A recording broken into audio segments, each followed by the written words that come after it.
Good morning students. हम NCERT की book के पहले चैप्टर हमारे आसपास के पदार्थ का एक भाग पढ़ चुके हैं। हमने उस दिन पढ़ा था पदार्थ और उनकी विशेषताएं।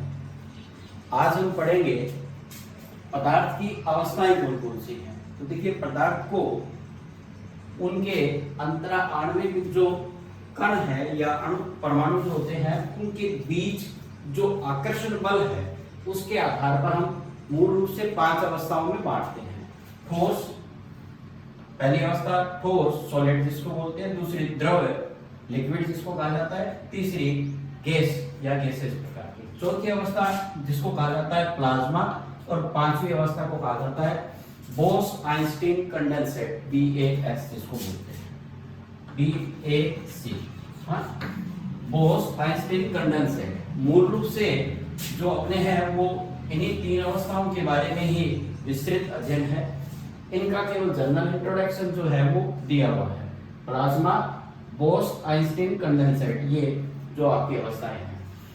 तो आज हम पढ़ेंगे पदार्थों की मूल अवस्थाएं और उनके गुण धर्म क्या क्या हैं। तो देखिए, 3 अवस्थाओं में ठोस, द्रव और गैस को हम थोड़ा सा विस्तृत पढ़ते हैं। कुछ गुण हैं जिनके आधार पर हम इन ठोस, द्रव और गैसों के अंदर तुलनात्मक अध्ययन करेंगे। देखिए, गुणों में हमारे पास है आकार, आयतन, घनत्व, संपीड़ितता, कणों के बीच में आकर्षण बल और विसरण जैसे गुण जो है। आकार की बात करें तो देखिए, आपने देखा होगा कि जैसे हमारे आसपास जैसे पत्थर है, धातुएं हैं, है ना, इनका आकार जो होता है वो क्या है, निश्चित है। ठीक है ना। ठोसों का आकार कैसा होता है, निश्चित होता है। वहीं द्रव्य की बात करें तो द्रव्य का आकार कैसा होता है, अनिश्चित। क्यों? क्योंकि जैसे देखिए, जल है या कोई तरल पदार्थ है, जैसे तेल है, कोई भी तरल पदार्थ की बात करें, जल हो सकता है, तेल हो सकता है। यदि अपन इसको किसी गिलास में डालेंगे तो गिलास के जैसा आकार हो जाएगा, या अपन इसको किसी अन्य पात्र में, किसी जैसे ये पात्र है, इसके अंदर हमने डाल दिया तो इसका आकार कैसा हो जाएगा, उसके जैसा हो जाएगा। इसका मतलब द्रव्य जो है उनका आकार जो होता है वो कैसा होता है, अनिश्चित। गैसें जो हैं तो गैसें भी क्या करती है, पात्र जो होता है अपना बर्तन जिसको आप कह सकते हो, तो पात्र के आधार पर क्या होते हैं, आकार में क्या कर लेते हैं, परिवर्तन कर लेते हैं। इसका मतलब इनका आकार भी कैसा होता है, अनिश्चित प्रकार का होता है। तो पहला गुण हमने पढ़ा आकार। ठोसों का आकार निश्चित होता है, द्रव्य जो है उनका अनिश्चित, गैसें जो होती हैं उनका भी किस प्रकार का आकार होता है, अनिश्चित। द्रव्य और गैसें जो हैं वो पात्र के आधार पर अपने आकार में क्या कर लेती हैं, परिवर्तन कर लेती हैं। दूसरा गुण जिसकी बात करेंगे वो है आयतन। आयतन देखिए, ठोस का आयतन कैसा होता है, निश्चित होता है। द्रव्य जो है उनका आयतन कैसा होता है, निश्चित होता है। वहीं गैसें जो है उनका आयतन कैसा होता है, अनिश्चित प्रकार का होता है। तीसरा गुण जो है उसको बोलते हैं हम घनत्व। घनत्व जो है ठोसों का सबसे अधिक। कारण क्या है, क्योंकि ठोस जो होते हैं, ठोस के अंदर जो कण है वो बहुत ज्यादा क्या होते हैं, पास होते हैं। ठीक है ना। और इसी कारण से इनका घनत्व जो होता है वो कैसा होता है, अधिक होता है। वहीं द्रव्य जो है उनका घनत्व मध्यम, गैसें जो होती हैं इनका घनत्व जो होता है वो सबसे कम, या जिसको हम कह सकते हैं क्या होता है, नगण्य होता है। अगला है संपीड़ितता। संपीड़ितता का मतलब होता है कि दबाने पर कणों के आकार में कितना परिवर्तन हो जाता है, क्या कण पास आ जाते हैं या दूर दूर। तो देखिए, संपीड़ितता, दबाने पर ठोसों के अंदर किसी भी प्रकार का कोई परिवर्तन जो होता है वो नहीं देखने को मिलता है, या हम कह सकते हैं कि बहुत कम होता है, जिसको अपन नगण्य की श्रेणी में रखते हैं। नगण्य का मतलब बहुत कम है। द्रव्य जो होता है वही उनकी संपीड़ितता भी क्या है, बहुत कम है। लेकिन गैसें जो होती हैं उनके अंदर संपीड़ितता क्या होती है, सर्वाधिक होती है। देखिए, आप देखते हो कि घरों में LPG जो है गैस, इसका क्या होता है, सिलेंडर आता है LPG का, तो वहां पर क्या होता है,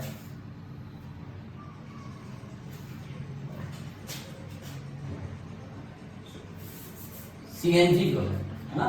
तो सीएनजी जो है इसको क्या किया जाता है, बहुत ज्यादा कंप्रेस करके और दबा करके अपन क्या करते हैं कि दाब के साथ में उनके कणों को पास किया जा सकता है। अगला गुण द्रव्य जिसको बोलते हैं अंतरा आकर्षण बल जो है, मतलब कण जो है उनके बीच में जो फोर्स लगता है, आकर्षण बल होता है, अट्रैक्शन पावर जो है वो कैसा है, उसके आधार पर अपन देखें तो ठोसों में क्या होता है, उच्चतम होता है, मतलब अधिकतम जो है आकर्षण बल पाया जाता है। इसी कारण से इनका आकार भी क्या होता है, निश्चित होता है।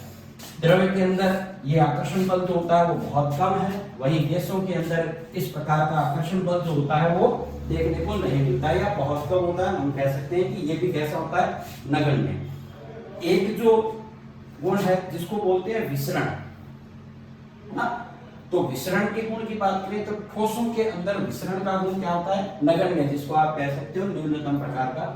और वहीं द्रव्य के अंदर जो है ये मध्यम, मध्यम का मतलब हो गया कि विसरण जो है वो ठोस की तुलना में थोड़ा ज्यादा है, लेकिन गैसों की तुलना में क्या है, कम है। और वहीं पर बात करें गैसों की, तो गैसें जो है वो आपस में बहुत ज्यादा विसरित हो जाती है, मतलब हम कह सकते हैं कि गैसों के अंदर विसरण जो है वो सर्वाधिक होता है। तो विसरण के गुण की बात करें तो ठोस में सबसे कम, ठोस से ज्यादा हो गया द्रव्य में, और द्रव्य से ज्यादा हो गया इसके अंदर गैसों के अंदर। तो ये इनका बढ़ता हुआ क्रम हो गया, ठीक है। जितनी भी धातुएं हैं उन सभी को अपन किसकी श्रेणी में रखेंगे, ठोस की में लकड़ी है, पत्थर है, पेन है, कुर्सी है ना, इस तरह के। द्रव्य जो हैं उनकी श्रेणी में अपन जल, तेल, पेट्रोल या शरबत जो है इसको रख सकते हैं। गैसें जो हैं जैसे ऑक्सीजन है, नाइट्रोजन है और अन्य प्रकार की सभी गैसें जो होती हैं वो इसी की श्रेणी में आती हैं। अगला बिंदु था अपना पदार्थ की अवस्था में परिवर्तन। क्या पढ़ेंगे अपन, पदार्थ की अवस्था में परिवर्तन। देखिए पदार्थ की अवस्थाओं में अंतर परिवर्तन जो है वो हम दो क्रियाओं के आधार पर कर सकते हैं। एक जिसको अपन कहते हैं ताप, क्या बोलेंगे, ताप, टेम्परेचर, ताप के द्वारा, और दूसरी जो अवस्था परिवर्तन का तरीका है वो है दाब परिवर्तन, ठीक है ना। ताप के द्वारा और दाब के द्वारा हम पदार्थों की अवस्थाओं में परिवर्तन कर सकते हैं। जैसे देखिए मूल रूप से अपने पास तीन है अवस्थाएं, भौतिक अवस्थाएं, ठोस, द्रव और गैस, ठीक है। तो आपने देखा होगा कि जब ठोस पदार्थ होता है, जब उसके तापमान को बढ़ाया जाता है, बढ़ाना जिसको मैं कहता हूं प्लस से लिख देता हूं, कि जब तापमान जो है उसको बढ़ाया जाता है, प्लस किया जाता है, इंक्रीज किया जाता है, तो देखा होगा कि ठोस जो होता है वो किसमें बदल जाता है, द्रव में। वहीं जब तापमान को और बढ़ाया जाता है तो द्रव जो अवस्था है वो किसमें बदल जाती है, गैस के अंदर। इसका मतलब ताप जो है उसका प्रभाव अवस्थाओं पर पड़ रहा है। ठोस जो है ताप बढ़ाने पर द्रव में, और द्रव अवस्था जो होती है वो किसमें बदल जाती है, गैस में। वहीं इसका अपोजिट करें, उल्टा, कि जब ताप को क्या किया जाता है, कम, जैसे गैसें हैं तो ताप को हम क्या करेंगे, कम करेंगे, तो गैस जो है वो किसके अंदर बदल जाएगी, द्रव, ठीक है ना। और ताप को कम करेंगे तो द्रव्य जो होता है वो किसमें बदल जाता है, माइनस का मतलब है यहाँ तापमान को क्या किया गया है, डिक्रीज, कम किया गया है, ठीक है ना। तो ताप कम करने पर गैस द्रव्य में, और द्रव्य जो होते हैं वो किसमें बदल जाते हैं, ठोस में। इसको हम एक उदाहरण से समझते हैं कि आपने देखा होगा कि बर्फ है, ठीक है। बर्फ जल की कौन सी अवस्था है, ठोस अवस्था है। कौन सी अवस्था है, ठोस। और जब इसको क्या किया जाता है, हम गर्म करते हैं, तो गर्म करते हैं तो देखा होगा आपने कि बर्फ जो है वो पहले 0 डिग्री वाले जल के अंदर बदलती है। इसके अंदर बदलती है जल, जिसको अपन कौन सी अवस्था बोलेंगे, द्रव अवस्था में। तो जितनी भी बर्फ है वो पहले 0 डिग्री वाले किसके अंदर बदलती है, जल में परिवर्तित होती है। तो यहाँ पर एक चीज और ध्यान रखनी है कि ठोस अवस्था में है बर्फ, और ये जल जिसका टेम्परेचर हम कितना बता रहे हैं, 0 डिग्री सेल्सियस। कितना बता रहे हैं अपन, 0 डिग्री सेल्सियस। जितनी भी बर्फ है वो पहले 0 डिग्री सेल्सियस वाले जल में बदलती है, तो इस दौरान हमने जो ताप दिया या ऊष्मा दी, तो ये ऊष्मा कहाँ चली गई? तो ये ऊष्मा जो है वो किस में काम आ गई? अवस्था परिवर्तन में। और इसे अपन क्या बोलते हैं? गलन की गुप्त ऊष्मा, या इसको विशेष ऊष्मा भी कहा जाता है। इसको अपन आगे पढ़ेंगे।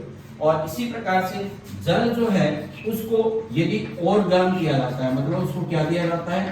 ताप या ऊष्मा दी जाती है, तो जल से क्या बन जाती है? भाप, या अपन कह सकते हैं क्या बन जाएगा? जल वाष्प जो होता है वो बन जाता है। और ये क्रिया जो होती है वो कितने डिग्री पर हो जाती है? 100 डिग्री सेल्सियस के बाद, इतना टेम्परेचर होने के बाद क्या होता है कि जल जो होता है वो किस में बदल जाता है? जल वाष्प के अंदर बदल जाता है। तो यहाँ पर भी क्या होता है कि जो टेम्परेचर बढ़ा, ताप में परिवर्तन हुआ, तो इस दौरान दी गई ऊष्मा या ताप जो है वो भी कहां पर चला गया? अवस्था परिवर्तन में खर्च हो गया। और ये भी क्या कहलाती है? इसे अपन बोलते हैं वाष्पन की गुप्त ऊष्मा। क्या बोलते हैं? वाष्पन की गुप्त ऊष्मा। ये अवस्था परिवर्तन के दौरान खर्च की जाने वाली ऊर्जा होती है। तो ताप के द्वारा हम देख रहे हैं कि ठोस को द्रव्य में, द्रव्य को गैस अवस्था में, ताप को बढ़ाने पर ठोस से द्रव और द्रव से गैस अवस्था होती है। वहीं अपोजिट करें अपन कि हमारे पास जल है, जल को अपन क्या करते हैं? ठंडा करते हैं, तो किसमें बदल जाता है? जल वाष्प जो होती है वो जल में, और जल जो है उसको हम और ठंडा करते हैं तो किसमें बदल जाती है? बर्फ के अंदर। मतलब गैस से द्रव और द्रव से क्या बदल जाती है? ठोस अवस्था में बदला जा सकता है। इसके बाद अपन एक बात करते हैं किसकी? दाब की। कि दाब के द्वारा जो होता है वहां पर भी अवस्था परिवर्तन जो होता है वो किया जा सकता है। वही 3 अवस्थाएं हमारे पास है, ठोस है, द्रव है, और तीसरी अवस्था कौन सी है? गैस। ठीक है। गैसें जो होती हैं ये ताप से इसका प्रभाव जो है वो उल्टा है। गैस जो होती है यदि अपन इसके ऊपर दाब को बढ़ाते हैं, प्लस करते हैं, है ना, तो कौन सी अवस्था आ जाएगी? गैस के अणु जो होते हैं वो दूर दूर होते हैं, है ना। दाब लगाने पर संपीड़ित का गुण हमने देखा था सर्वाधिक होता है। तो गैसें जो है जिसके अपन कह सकते हैं कि कण दूर दूर होते हैं, दाब लगाने पर या संपीड़ित करने पर वो थोड़े निकट आ जाएंगे, तो ये कौन सी अवस्था में आ जाएगा? द्रव। मतलब गैसों पर दाब को बढ़ाया जाता है, प्लस किया जाता है, तो वो कौन सी अवस्था में आ जाते हैं? द्रव में। वहीं द्रव जो है इसके ऊपर भी दाब लगाया जाता है, दाब को बढ़ाया जाता है, तो द्रव जो होते हैं वो किसके अंदर बदल जाते हैं? ठोस के अंदर। इसका अपोजिट लें अपन उल्टा, तो देखिए ठोस जो है उसके ऊपर दाब को क्या किया जाता है? कम किया जाता है, माइनस किया जाता है। तो ठोस जो होते हैं वो कौन सी अवस्था में आ जाते हैं? द्रव में। और वहीं द्रव जो है उनके ऊपर दाब जो है उसको कम किया जाता है, तो क्या होगा कि ये द्रव जो है वो किस अवस्था में आ जाएंगे? गैस अवस्था में। तो इसका मतलब जो पदार्थों की अवस्थाएं हैं उनके ऊपर दाब का भी क्या होता है? प्रभाव पड़ता है। ठोस से द्रव, गैसें जो होती है दाब बढ़ाने पर द्रव में, और द्रव से किसमें बदल जाती है? ठोस में। वही दाब को बढ़ाने पर क्या होगा कि उल्टा हो जाएगा, ठोस द्रव्य में, और द्रव्य चीजें जो है वो किसके अंदर आ जाएंगी? गैस में। इस तरह से हम कह सकते हैं कि पदार्थों की अवस्थाएं जो है उनको हम ताप और दाब के आधार पर, दाब के आधार पर उनकी अवस्थाओं में क्या कर सकते हैं? परिवर्तन कर सकते हैं। तो आज हम इतना ही पढ़ेंगे।